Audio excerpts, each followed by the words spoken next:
नमस्कार दोस्तों, एक बार फिर से आप सभी का स्वागत है आपके अपने चैनल आई कैन पर। दोस्तों, आज की कहानी का शीर्षक है अहंकार का फल।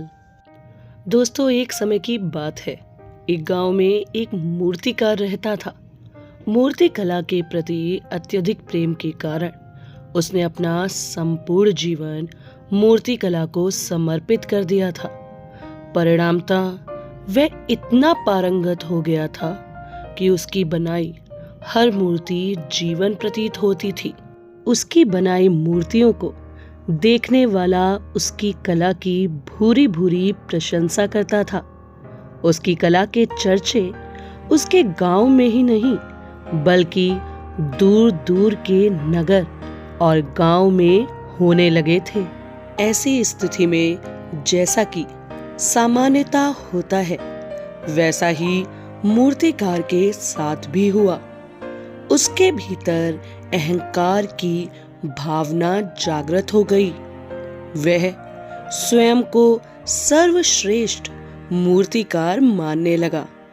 उम्र बढ़ने के साथ जब उसका अंत समय निकट आने लगा, तो वह मृत्यु से बचने की युक्ति सोचने लगा। वह किसी भी तरह स्वयं को यमदूत की दृष्टि से बचाना चाहता था, ताकि वह उसके प्राण ना हर सके। अंततः उसे एक युक्ति सूझ ही गई।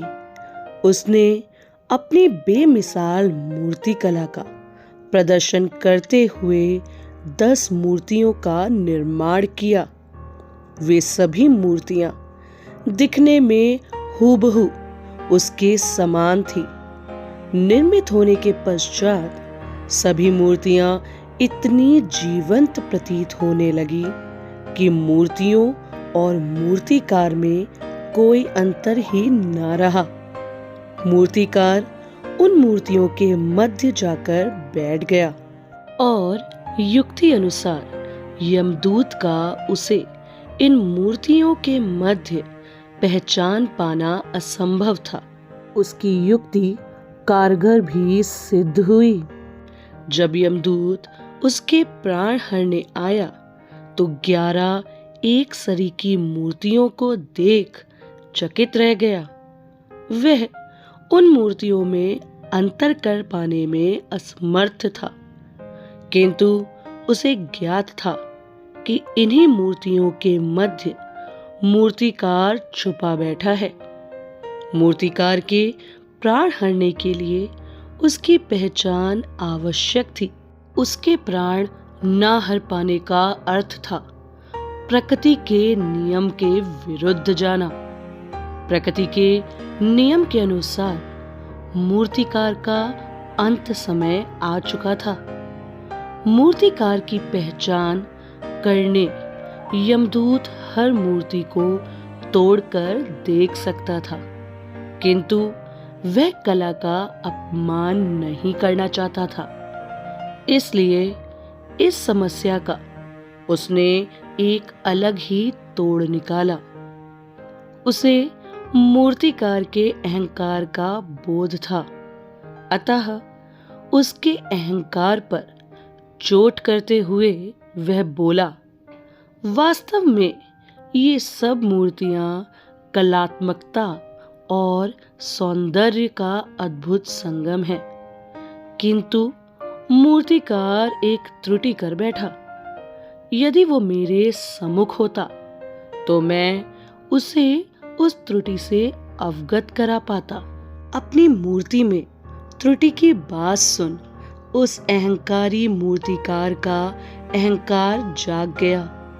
उससे रहा नहीं गया और झट से अपने स्थान से उठ बैठा और यमदूत से बोला, त्रुटि?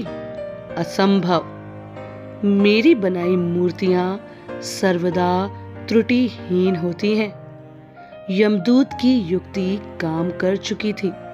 उसने तुरंत मूर्तिकार को पकड़ लिया और बोला, बेजान मूर्तियां बोला नहीं करती और तुम बोल पड़े।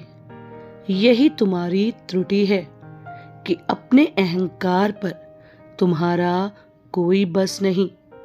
यमदूत मूर्तिकार के प्राण हर यमलोक वापस चला गया।